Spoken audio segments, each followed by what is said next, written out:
ನಮಸ್ಕಾರ ಸ್ನೇಹಿತರೆ, ಸೂರ್ಯೋದಯ ಡಿಯರ್ ಚಾನಲ್ಗೆ ಸ್ವಾಗತ. ಇವತ್ತು ನಾನು ಆಲೂ ಪರೋಟ ರೆಸಿಪಿ ತೊಗೊಂಡು ಬಂದಿದ್ದೀನಿ. ಅದನ್ನು ಇವಾಗ ಹೇಗೆ ಮಾಡೋದು ಅಂತ ಹೇಳಿ ನಾವು ಸ್ಟಾರ್ಟ್ ಮಾಡ್ಕೊಳ್ಳೋಣ. ನೋಡಿ, ನಾನು ಗೋಧಿ ಹಿಟ್ಟು ತೊಗೊಂಡಿದ್ದೀನಿ 1.5 ಕಪ್ಪು. ಆ ಬೌಲಲ್ಲಿ 1.5 ಬೌಲ್ ತೊಗೊಂಡಿದ್ದೀನಿ. ಅದಕ್ಕೆ ನಾವು ಇವಾಗ ಒಂದು ಸ್ವಲ್ಪ ರುಚಿಗೆ ಎಷ್ಟು ಬೇಕು ಅನಿಸುತ್ತೋ ಅಷ್ಟು ಉಪ್ಪು ಹಾಕ್ಕೊಳ್ಳೋಣ. ನಾನು ಒಂದು ಅರ್ಧ ಚಮಚದಷ್ಟು ತುಪ್ಪ ಚಮಚ ಬರುತ್ತಲ್ಲ, ಅದರಲ್ಲಿ ಅರ್ಧ ಚಮಚ ಆಗೋಷ್ಟು ಹಾಕ್ಕೊಂಡು ಕಲಿಸ್ಕೊತಾ ಇದ್ದೀನಿ. ಇದನ್ನು ಒಂದು ಸಲ ನಾವು ನೀಟಾಗಿ ಉಪ್ಪು ಹಾಕಿದ ಮೇಲೆ ಮಿಕ್ಸ್ ಮಾಡ್ಕೊಂಬಿಡೋಣ. ನೋಡಿ, ಉಪ್ಪು ಹಾಕಿ ಕಲಿಸ್ಕೊಂಡ್ಬಿಟ್ರೆ ಆಮೇಲೆ ನಾವು ನೀರು ಎಷ್ಟು ಬೇಕಾಗುತ್ತೋ ನಮಗೆ ನೋಡಿಬಿಟ್ಟು ಸ್ವಲ್ಪನೇ ಹಾಕ್ಕೊಂಡು ಕಲಿಸ್ಕೊಳ್ಳೋಣ. ಒಂದೇ ಸಲ ಜಾಸ್ತಿ ಹಾಕ್ಬಿಟ್ರೆ ಮೆತ್ತಗಾಗ್ಬಿಡುತ್ತೆ. ನಮಗೆ ಎಷ್ಟು ಬೇಕು ಅನಿಸುತ್ತೋ ನೋಡಿಕೊಂಡು ಕಲಿಸುವಾಗ ನಮಗೆ ಒಂದು ಐಡಿಯಾಸ್ ಬರುತ್ತೆ. ನೋಡಿ, ಇಷ್ಟು ತುಂಬ ಮೆತ್ತಗೂ ಮಾಡ್ಕೋಬೇಡಿ, ತುಂಬ ಗಟ್ಟಿನೂ ಆಗೋಷ್ಟು ಬೇಡ. ನೋಡಿ, ಸ್ವಲ್ಪನೇ ನೀರು ಹಾಕ್ಕೊಂಡು ನೀಟಾಗಿ ಕಲಿಸ್ಕೊಂಡು ಈ ಥರ ಕೈ ಮುಟ್ಟಿದರೆ ನೀಟಾಗಿ ಮೆತ್ತಗೆ ನಮಗೆ ಫೀಲ್ ಆಗಬೇಕು. ನೋಡಿ, ಇದಕ್ಕೆ ಒಂದು 2 ಚಮಚದಷ್ಟು ನಾನು ಎಣ್ಣೆ ಹಾಕ್ಕೊಂಡು ನೀಟಾಗಿ ಮತ್ತೆ ನಾದ್ಕೊಳ್ತಾ ಇದ್ದೀನಿ. ಇದನ್ನು ನಾವು ಒಂದು 20 ನಿಮಿಷ ನೆನೆಸಿಡ್ಬೇಕಾಗತ್ತೆ. ನೀಟಾಗಿ ನೆನ್ಕೊಂಡ್ರೆ ನಮಗೆ ಆಲೂ ಮಸಾಲಾನ ತುಂಬಿಟ್ಟು ಉದ್ಲಿಕ್ಕೆ ಈಸಿ ಆಗುತ್ತೆ. ನೋಡಿ, ಇದನ್ನು ಎತ್ತಿಟ್ಬಿಡೋಣ. ನಾನಿವಾಗ ಇದಕ್ಕೆ ಸ್ವಲ್ಪ ಒಂದು ಅರ್ಧ ಚಮಚದಷ್ಟು ಜೀರಿಗೆ ಮಿಕ್ಸಿ ಮಾಡ್ಕೊಳ್ಳೋಣ. ನೋಡಿ, ಇದಕ್ಕೆ ನಾನು ಇವಾಗ ಒಂದು ಸ್ವಲ್ಪ ಶುಂಠಿ, ಹಾಗೆಯೇ ಸ್ವಲ್ಪ ಬೆಳ್ಳುಳ್ಳಿ, ನೋಡಿ ಒಂದು ಸ್ವಲ್ಪ ಬೆಳ್ಳುಳ್ಳಿ, ಆಮೇಲೆ ಒಂದು 6 ಹಸಿಮೆಣಸಿನ್ಕಾಯಿ, ಇದನ್ನು ನಾವು ಇವಾಗ ಮಿಕ್ಸಿ ಮಾಡ್ಕೊಂಡಿದ್ದೀವಿ. ತುಂಬ ನೈಸು ಬೇಡ, ನೀರು ಹಾಕ್ದೇ ಮಿಕ್ಸಿ ಮಾಡ್ಕೋಬೇಕು. ನೋಡಿ, ಇಲ್ಲಿ ನಾನೊಂದು ಅರ್ಧ kg ಆಲೂಗಡ್ಡೆ ತೊಗೊಂಡಿದ್ದೀನಿ. ಇದನ್ನು ಕಟ್ ಮಾಡಿ ಬೇಯಿಸ್ಕೋಬೇಡಿ, ಹಾಗೇ ಬೇಯಿಸ್ಕೋಬೇಕಾಗತ್ತೆ. ತುಂಬ ಮೆತ್ತಗೂ ಮಾಡ್ಕೋಬೇಡಿ, ಒಂದು ವಿಷಯಲ್ಲಿ ಕೂಗಿಸ್ಕೊಂಡ್ರೆ ಕರೆಕ್ಟಾಗಿ ಬರುತ್ತೆ. ಇದನ್ನು ನೀವು ನೀಟಾಗೆ ಎಲ್ಲೂ ಆಲೂಗಡ್ಡೆ ಗೆಡ್ಡೆ ಥರ ಸಿಗಬಾರ್ದು, ನೀಟಾಗಿ ನೈಸ್ ಆಗಬೇಕು ಆ ಥರ. ನೋಡಿ, ತುಂಬ ಮೆತ್ತಗೂ ಇಲ್ಲ, ತುಂಬ ಗಟ್ಟಿನೂ ಇಲ್ಲ, ಕರೆಕ್ಟಾಗಿದೆ. ಈಗ ನಾವು ಇದಕ್ಕೆ ಸ್ವಲ್ಪ ಎಣ್ಣೆ ಹಾಕ್ಕೊಂಡು ಬಾಣಲಿಯಲ್ಲಿ ಗ್ರೈಂಡ್ರ್ ಆಗಿದೆಯಲ್ಲ ಅದನ್ನು ಸ್ವಲ್ಪ ಫ್ರೈ ಮಾಡ್ಕೋಬೇಕಾಗುತ್ತೆ. ನೋಡಿ, ಅದಕ್ಕೆ ಇವಾಗ ನಾವು ಒಂದು ಸ್ವಲ್ಪ ಜೀರಿಗೆ ಹಾಕೋತಿದ್ದೀನಿ ಫ್ಲೇವರ್ಗೋಸ್ಕರ. ಆಮೇಲೆ ನಾವು ಮಿಕ್ಸಿ ಮಾಡಿಟ್ಟಿದ್ದೀವಲ್ಲ ಅದು ನೋಡಿ ಈ ಥರ ತರಿಯಾಗಿ ಬರಬೇಕು. ಇದನ್ನು ನಾವು ಸ್ವಲ್ಪ ಫ್ರೈ ಮಾಡ್ಕೊಳ್ಳೋಣ. ಫ್ಲೇಮ್ ಸ್ವಲ್ಪ ಕಡಿಮೆನೇ ಇಟ್ಕೊಳ್ಳಿ, ಉರಿ ಜಾಸ್ತಿ ಇದ್ದರೆ ಸೀದೋಗ್ಬಿಡುತ್ತೆ. ಸ್ವಲ್ಪ ಸಣ್ಣ ಉರಿಯಲ್ಲೇ ಫ್ರೈ ಮಾಡ್ಕೊಳ್ತಾ ಇದ್ದೀನಿ. ಯಾರು ಮೊದಲನೇ ಬಾರಿ ನಮ್ಮ ಚಾನಲ್ ನೋಡ್ತಾ ಇದ್ದೀರಾ ಸಬ್ಸ್ಕ್ರೈಬ್ ಆಗಿ, ಹಾಗೆ ಶೇರ್ ಮಾಡಿ ಮತ್ತು ಲೈಕ್ ಮಾಡಿ. ನೋಡಿ, ಫ್ರೈ ಮಾಡ್ಕೊಂಡ್ಬಿಟ್ಟು ನಾವು ಇದಕ್ಕೆ ಇವಾಗ ಆಲೂಗಡ್ಡೆ ನಾವು ಸ್ನ್ಯಾಶ್ ಮಾಡಿಟ್ಟಿದ್ದೀವಲ್ಲ ಅದನ್ನು ಇದ್ರೊಳಗೆ ಹಾಕ್ಕೊಂಡು ನಾನು ಇವಾಗ ಮಿಕ್ಸ್ ಮಾಡ್ಕೊತೀನಿ. ನೋಡಿ, ಅದು ಒಂಥರ ಬೆಣ್ಣೆ ಥರ ಬಂದಿದೆ ಆಲೂಗಡ್ಡೆ. ತುಂಬ ಗಟ್ಟಿಗಿಲ್ಲ, ತುಂಬ ಮೆತ್ತಗಿಲ್ಲ, ಚೆನ್ನಾಗಿ ಕರೆಕ್ಟಾಗಿದೆ.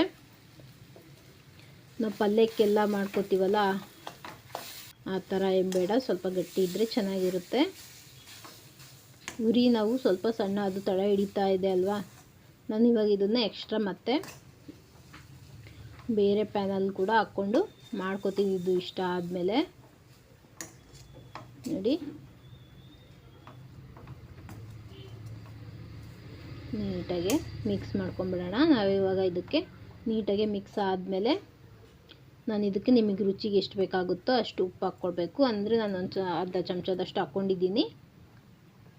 ಹಿಟ್ಟಿಗೂ ಕೂಡ ಕಲಸಿರ್ತೀವಲ್ಲ ಹಾಗಾಗಿ ಅರ್ಧ ಚಮಚ ಹಾಕ್ಕೊಂಡಿದ್ದೀನಿ. ಆಮೇಲೆ ಸ್ವಲ್ಪ ಅರಿಶಿನ, ಹಾಗೆಯೇ ಸ್ವಲ್ಪ ಖಾರದ ಪುಡಿ, ಒಂದು ಅರ್ಧ ಚಮಚದಷ್ಟು ಖಾರದ ಪುಡಿ ಹಾಕ್ಕೊಳ್ಳೋಣ.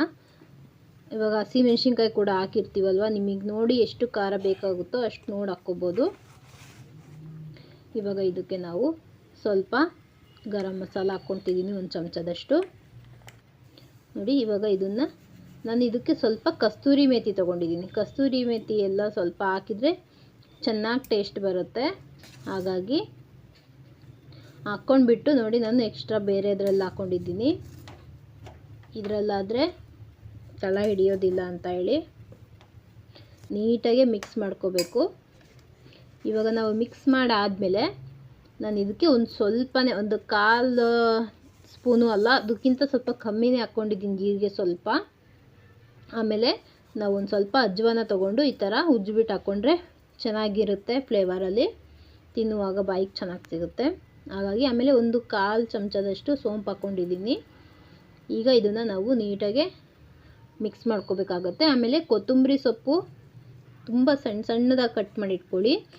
ಆಮೇಲೆ ನಾನು ಇದಕ್ಕೆ ಒಂದೇ ಒಂದು ಈರುಳ್ಳಿ ಸಣ್ಣದಾಗಿ ಕಟ್ ಮಾಡಿ ಇಟ್ಕೊಂಡಿದ್ದೀನಿ, ಒಂದೇ ಒಂದು ಹಾಕ್ತಾಯಿದ್ದೀನಿ, ಜಾಸ್ತಿ ಏನಿಲ್ಲ. ಸ್ಟಾರ್ಟಿಂಗಲ್ಲೇ ಹಾಕಿದರೆ ಅದೊಂಥರ ಪಲ್ಯ ಥರನೇ ಆಗಿಬಿಡುತ್ತೆ. ಹಾಗಾಗಿ ನಾನು ಲಾಸ್ಟಲ್ಲಿ ಹಾಕ್ಕೊಳ್ತಾ ಇದ್ದೀನಿ. ಇದನ್ನು ಹಾಗೆ ಹಾಕಿ ಸ್ವಲ್ಪ ಮಿಕ್ಸ್ ಮಾಡಿಕೊಂಡ್ರೆ ಚೆನ್ನಾಗಿರುತ್ತೆ. ಪರೋಟದೊಳಗಡೆ ತಿನ್ನುವಾಗ ಬಾಯಿಗೆ ಒಂದೊಂದು ಈರುಳ್ಳಿ ಸಿಗ್ತಾಯಿದ್ರೆ ಟೇಸ್ಟ್ ಚೆನ್ನಾಗಿ ಅನಿಸುತ್ತೆ. ಹಾಗಾಗಿ ನೋಡಿ ನೀಟಾಗಿ ಮಿಕ್ಸ್ ಮಾಡ್ಕೊಳ್ಳೋಣ. ಈರುಳ್ಳಿ ಎಲ್ಲ ಹಾಕಿದ್ಮೇಲೆ ಅದು ಅಜ್ವಾನ ಮತ್ತು ಹಾಕಿರೋದು ಕೂಡ ನೀಟಾಗಿ ಎಲ್ಲ ಕಡೆ ಸ್ಪ್ರೆಡ್ ಆಗಬೇಕಲ್ವಾ.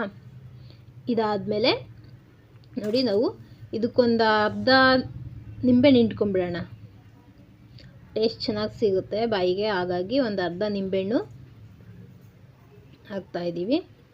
ಇದನ್ನು ನಾವು ಇವಾಗ ನೋಡಿ ತಣ್ಣಗಾಗ್ಲಿಕ್ಕೆ ಎತ್ತಿಟ್ಕೊಂಡಿದ್ದೀವಲ್ವಾ, ಹಿಟ್ಟು ಕಲಸಿದ್ವಲ್ಲ ನೋಡಿ ಎಷ್ಟು ಚೆನ್ನಾಗಿ ನೆಂದಿದೆ ಅಂತ ಹೇಳಿ. ಇಷ್ಟಿದ್ದರೆ ನಾವು ಪರೋಟ ಆರಾಮಾಗಿ ನೀಟಾಗಿ ಉತ್ಕೋಬೋದು, ಕಟ್ಟಾಗೋದು ಆ ಥರ ಎಲ್ಲ ಆಗೋದಿಲ್ಲ. ನಾವು ಇದಕ್ಕೆ ಇವಾಗ ನಾವು ಚಪಾತಿಗೆ ಉಂಡೆ ಮಾಡ್ಕೋತೀವಲ್ಲ ಅಷ್ಟು ಉಂಡೆ ಮಾಡಿ ಇಟ್ಕೊಳ್ತಾ ಇದ್ದೀನಿ ನಾನು. ನಾವು ನೀಟಾಗಿ ಉಂಡೆ ಮಾಡಿ ಇಟ್ಕೊಂಡ್ಬಿಟ್ರೆ ಫಾಸ್ಟಾಗಿ ಮಾಡ್ಕೋಬೋದು ಅಂತ ಅಷ್ಟೇ. ನೋಡಿ ಹಿಟ್ಟು ಹಚ್ಕೊಂಡು ಲಟ್ಟಿಸ್ಬಿಟ್ಟು ಹಾಕ್ಬೋದು, ಇಲ್ಲ ನೀವು ಹಾಗೆ ಮಾಡ್ಕೋಬೇಕು ಅಂದರೂ ಹಾಗೆ ಪ್ರೆಸ್ ಮಾಡಿ ಮಾಡ್ಕೋಬೋದು. ನಾನು ಒಂದು ಅರ್ಧ kg ಆಲೂಗಡ್ಡೆ ತೊಗೊಂಡಿದ್ನಲ್ಲ, ಅದರಲ್ಲಿ ಒಂದು 8-9 ಆಗುತ್ತೆ. ನೋಡಿ ಈ ಥರ ಪ್ರೆಸ್ ಮಧ್ಯ ದಪ್ಪನೇ ಇರಬೇಕು. ನಾವಿದು ಮಾಡುವಾಗ ಉಂಡೆ ಕೈಯಲ್ಲಿ ಆದರೂ ಮಾಡ್ಕೋಬೋದು. ಸೈಡಲ್ಲೆಲ್ಲ ನಾವು ನೀಟಾಗೆ ಒಂದು ಮೀಡಿಯಮ್ ತೆಳ್ಳಗಾಗೋವರೆಗೂ ಪ್ರೆಸ್ ಮಾಡಿಕೊಂಡ್ರೆ ತುಂಬೋದಕ್ಕೆ ಚೆನ್ನಾಗಾಗುತ್ತೆ. ಆಮೇಲೆ ಎಲ್ಲೂ ಕಟ್ಟಾಗೋದಿಲ್ಲ ಜಾಸ್ತಿ. ಒಂದು ಸಣ್ಣ ಪುಟ್ಟ ಅಂತಂದರೂ ಒಂದು ಸ್ವಲ್ಪ ಕಟ್ಟಾದರೂ ಕೂಡ ನಡೆಯುತ್ತೆ, ತುಂಬ ಏನು ಇದಾಗೋದಿಲ್ಲ. ನೋಡಿ ಮಧ್ಯ ದಪ್ಪನೇ ಇದೆ, ಸೈಡಲ್ಲೆಲ್ಲ ನಾನು ಪ್ರೆಸ್ ಮಾಡ್ಕೊತಾ ಇದ್ದೀನಲ್ವಾ. ಇವಾಗ ಇದಕ್ಕೆ ಒಂದು ಚಪಾತಿ ಇವಾಗ ನಾವು ಉಂಡೆ ಮಾಡಿ ಲಟ್ಟಿಸಿದ್ದೀವಲ್ಲ ಅದೇ ಸೇಮ್ ಸೈಜಲ್ಲೇ ನಾವು ಇದನ್ನ ಇಟ್ಬಿಟ್ಟು ಈ ಥರ ತುಂಬ್ಕೊಂಡ್ಬಿಟ್ರೆ ಆರಾಮಾಗಿ ನಾವು ಲಟ್ಟಿಸ್ಕೋಬೋದು. ಇಲ್ಲ ಪ್ರೆಸ್ ಮಾಡ್ತೀವಿ ಅಂದರೆ ನಾವು ಹಾಗೆ ಪ್ರೆಸ್ ಮಾಡಿ ಕೂಡ ಲಟ್ಟಿಸ್ದೇ ಕೂಡ ಮಾಡ್ಬೋದು. ನಿಮ್ಮ ಅನುಕೂಲ, ನೀವು ಹೇಗೆ ಮಾಡ್ತೀರೋ. ನಾನು ಎರಡು ಥರನೂ ತೋರಿಸ್ತಿದ್ದೀನಿ ನಿಮಗೆ. ನೋಡಿ ಈ ಥರ ನೀಟಾಗಿ ಲಾಕ್ ಮಾಡ್ಕೊಂಬಿಟ್ಟು ಸ್ವಲ್ಪ ಹಿಟ್ಟಚ್ಚಿ ಇದೇ ಥರ ಪ್ರೆಸ್ ಮಾಡ್ಕೋಬೋದು. ನೀವು ಸ್ಟಾರ್ಟಿಂಗಿಂದ ಎಂಡಿಂಗ್ವರೆಗೂ ಇದೇ ಥರ ನೀಟಾಗಿ ನಿಧಾನವಾಗಿ ಪ್ರೆಸ್ ಮಾಡಿಕೊಂಡ್ರೆ ಚೆನ್ನಾಗಿ ಬೇಯುತ್ತೆ. ತುಂಬ ಏನು ಕಟ್ಟಾಗೋದು ಹಾಗೆಲ್ಲ ಆಗಲ್ಲ. ಮಧ್ಯೆ ಮಧ್ಯೆ ಸ್ವಲ್ಪ ಆಗುತ್ತೆ. ಮೊದಲನೇದು ಸ್ವಲ್ಪ ಕಟ್ಟಾಗುತ್ತೆ, ನೀವು ಹಾಗೆ ಇದು ಮಾಡ್ಕೋಬೇಡಿ. ಮಧ್ಯೆ ಒಂದು ಕಟ್ಟಾದರೂ ನಡೆಯುತ್ತೆ, ಫಸ್ಟ್ ಅಲ್ವಾ, ಆಮೇಲೆ ಕರೆಕ್ಟಾಗಿ ಬರುತ್ತೆ ಎಲ್ಲೂ ಕಟ್ಟಾಗ್ದೇ. ಫಸ್ಟಿಂದು ಹಾಗೆ ಆಗುತ್ತೆ ಸ್ವಲ್ಪ. ನೋಡಿ ನೀಟಾಗಿ ಮಾಡ್ಕೊಂಡ್ಬಿಟ್ರೆ ಬಿಸಿ ಬಿಸಿ ಪರೋಟ ನೀವು ಕಾಯಿ ಚಟ್ನಿ ಜೊತೆ ಆದರೂ ತಿನ್ಬೋದು, ಇಲ್ಲ ಮೊಸರು ಹಚ್ಕೊಂಡು ತಿಂತೀವಿ ಅಂದರೂ ತಿನ್ಬೋದು, ಚೆನ್ನಾಗಿರುತ್ತೆ ತಿನ್ನೋದಕ್ಕೆ. ನೋಡಿ ನಾನು ಲಟ್ಟಿಸಿ ಕೂಡ ಒಂದು ಮಾಡ್ತಾಯಿದ್ದೀನಿ.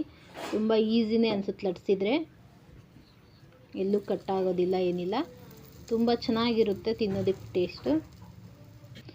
ನೀವು ಕೂಡ ಟ್ರೈ ಮಾಡಿ ಹೇಗಿದೆ ಅಂತ ಹೇಳಿ. ನಾವು ನೋಡಿ ಬಿಸಿ ಬಿಸಿ ಪರೋಟ ತಿನ್ನೋದಕ್ಕೆ ಚೆನ್ನಾಗಿರುತ್ತೆ, ಖಾರವಾಗಿದ್ದರೆ ಇನ್ನೂ ಚೆನ್ನಾಗಿರುತ್ತೆ. ನೋಡಿ ನಮಗೆ ಇದನ್ನು ಬೇಯಿಸ್ಲಿಕ್ಕೂ ಏನು ಕಷ್ಟ ಆಗೋದಿಲ್ಲ. ಆದರೆ ಸ್ಟಾರ್ಟಿಂಗ್ ಸ್ವಲ್ಪ ಕಡಿಮೆ ಉರಿಯಲ್ಲೇ ನೀವು ಬೇಯಿಸ್ಕೊಳ್ಳಿ, ಆಮೇಲೆ ಸ್ವಲ್ಪ ಉರಿ ಜಾಸ್ತಿ ಇದ್ದರೂ ನಡೆಯುತ್ತೆ. ಬೇಯಬೇಕಲ್ವ ಅದು ಒಳಗಡೆದೆಲ್ಲ ನೀಟಾಗಿ. ಹಾಗಾಗಿ ನೀಟಾಗಿ ಫ್ರೈ ಆದಮೇಲೆ ನೋಡಿ ಎಷ್ಟು ಚೆನ್ನಾಗಿ ಉಪ್ತಾ ಇದೆ, ಅದು ಚೆನ್ನಾಗಿರುತ್ತೆ ಟೇಸ್ಟು. ನೀವು ಕೂಡ ಮಾಡಿ ಹೇಗಿದೆ ಅಂತೇಳಿ ನಮಗೆ ತಿಳಿಸ್ಬೇಕು. ನೋಡಿ ಬಿಸಿ ಬಿಸಿ ಪರೋಟ ತಿಂದು ನೋಡಿ ಹೇಗಿದೆ ಅಂತ ಹೇಳಿ ಕಮೆಂಟ್ ಮಾಡಿ. ಧನ್ಯವಾದ.